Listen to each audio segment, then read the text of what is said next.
যে এডিস মশার বংশবিস্তার কিভাবে হয় এবং এটা প্রতিরোধে আমরা কি ধরনের পদক্ষেপ নিতে পারি বলে আপনি মনে করেন?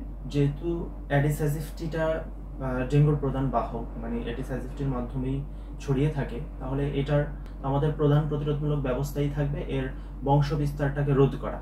যেই জায়গায় পানিটা 3 দিনের বেশি স্থির হয়ে আছে ওই জায়গায় জন্মিয়ে থাকে।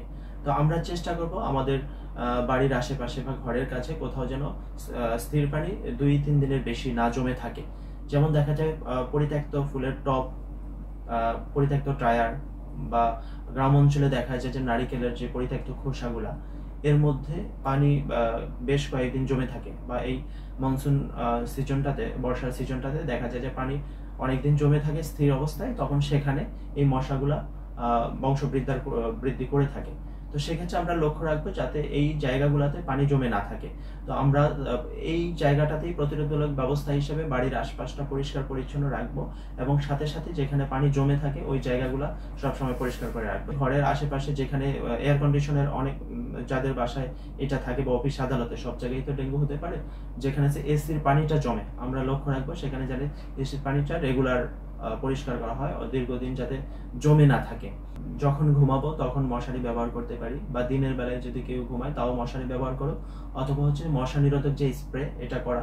আমরা বাইরে বের হইলে চেষ্টা করব যাতে আমাদের গায়ের বেশিরভাগ জায়গাটাই আবৃত থাকে। তাতে সুবিধা হবে যে বাইরের যদি মশা, সেটা বাইট করার, কামড়ানোর জন্য অতটা এক্সপোজ জায়গা পাবে না। আরও পারি আমরা মশা নিরোধক যে গায়ে ব্যবহার করার জন্য যে অয়েন্টমেন্ট বা স্প্রে আছে সেগুলো ব্যবহার করে বাইরে যাওয়া। ধন্যবাদ স্যার। এখানে আপনি যদি একটি বিষয় যোগ করেন, আমাদেরকে অনেকে দেখছেন, হয়তো অনেকের মনে এরকম প্রশ্ন জাগতে পারে যে আমরা আসলে কোন ধরনের ক্রিম বা কোন ধরনের স্প্রে ব্যবহার করব, আমরা তো নাম জানি না, কি বলবো, আপনি সে বিষয়ে শ্রোতাদেরকে কি বলবেন? জি ধন্যবাদ। তো বাইরে বের হওয়ার জন্য বাইরে তো আর দেখা যায় মশারি স্প্রে বা কিছু নিয়ে যাওয়া যায় না। বাইরে বের হলে, কাজে বা দূরে কোথাও গেলে সাথে এটা বহন করে নিয়ে যাওয়ার মতো বেশ কিছু অয়েন্টমেন্ট এখন আমাদের কাছাকাছি ফার্মেসিগুলোতে খোঁজ করলেই পাওয়া যায়।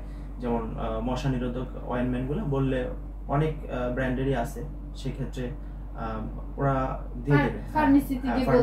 ফার্মেসিতে গিয়ে বললে মোটামুটি বিভিন্ন ব্র্যান্ডের যে অয়েন্টমেন্টগুলো আছে এগুলো পাওয়া যাবে। শ্রোতা আশা করছি বুঝতে পেরেছেন, একটু খোঁজ করলেই হয়তো পেয়ে যাবেন, আপনার সুবিধা মতো বা পছন্দ মতো আপনি নিয়ে নিতে পারেন। এখানে আরেকটু যোগ করতে চাই স্যার, গ্রামে গঞ্জে অনায়াসে দেখা যায় মানুষ মশার কয়েল ইউজ করে, কয়েল ব্যবহার করে মশা তাড়ানোর ক্ষেত্রে। এটা আসলে শরীরের জন্য নিরাপদ বলে মনে করেন কিনা আপনি? যে মশা মারার যে কয়েল পোড়ানো হয় সেইটা কিন্তু আমাদের শ্বাসকষ্টের জন্য একটা ক্ষতিকর। কিন্তু এখন এক্ষেত্রে লক্ষ্য রাখতে হবে, আমরা দীর্ঘ সময় কয়েল না জ্বালিয়ে রাখি। কোথাও যদি আমাদের এখন স্প্রে করার সুযোগ না থাকে, সেই জায়গাগুলোতে যদি মনে করেন যে মশা তাড়ানোর জন্য কয়েল বাদে বিকল্প না থাকে, সেক্ষেত্রে আমরা তো এটা ব্যবহার করা যেতে পারে, তবে সরাসরি যাতে শ্বাসতন্ত্রে আমাদের শ্বাসের মাধ্যমে না আসে। যেমন একটা ঘরেরই যদি দেখা যায় যে আমি এই জায়গায় বসে পড়াশোনা করতেছি, এখান থেকে একটু দূরে রাখি যেখানে সরাসরি আমার শ্বাসে না যায়, তাহলে এটা ডেঙ্গু তো আসলেই খারাপই, বেশ মারাত্মকই রোগ হয়ে গেলে কিন্তু এটা ডেঙ্গু হিমোরেজিক ফিভার থেকে শুরু করে ডেঙ্গু শক সিনড্রোম করে ফেলতে পারে। তার মানে এটা বেশ ফ্যাটাল একটা ডিজিজ। সেক্ষেত্রে আমাদের যখন ব্যবহার করার প্রয়োজন হয়, তো এটা আসলে মশা নিরোধক হিসেবে ব্যবহার করার প্রয়োজন হলে করবো। সেই ক্ষেত্রে আমরা যাতে সরাসরি আমরা শ্বাসের মাধ্যমে না নেই, এদিকে লক্ষ্য রাখবো। আরেকটা বিষয় হচ্ছে কি, এখন এটার সেফটির কথা চিন্তা করে এখন এটার বিকল্প অনেক কিছু চলে আসছে, অথবা এইটারই দেখা যায় অনেক অত্যাধুনিক যেই সবগুলো হচ্ছে অত বেশি ক্ষতিকর ধোঁয়া নির্গত করে না, এরকম মানে জেনে শুনে খোঁজ নিলে অতটা বেশি সমস্যা হবে না। এবং আমরা যদি রাখতে চাই, এখন আমি যদি আমার ডেস্কের খুব কাছেই রাখি যে সরাসরি আমার শ্বাসে যায়, এটা তো একটু শ্বাসতন্ত্রের ক্ষতি করবেই। আমি বলবো না যে সেফ, এটা একদম ওরকম সেফ না, কিন্তু একটু দূরে রাখলে দেখা যায় ঘরটাতে মোটামুটি মশাটা নিরোধক করে রাখা গেল, আবার আমিও শ্বাসতন্ত্রের রোগ থেকে দূরে থাকলাম। এক্ষেত্রে যে মশা নিরোধক স্প্রেগুলা এগুলা বেশ ভালো, অথবা যে গুড নাইট টাইপের যে ইয়েগুলা, আপনার লিকুইড যে ইয়েগুলা, এগুলা বেশ ভালো। এগুলা তো অত বেশি ফিউমিগেশন ওইটা নির্গত করে না। জি, ধন্যবাদ স্যার।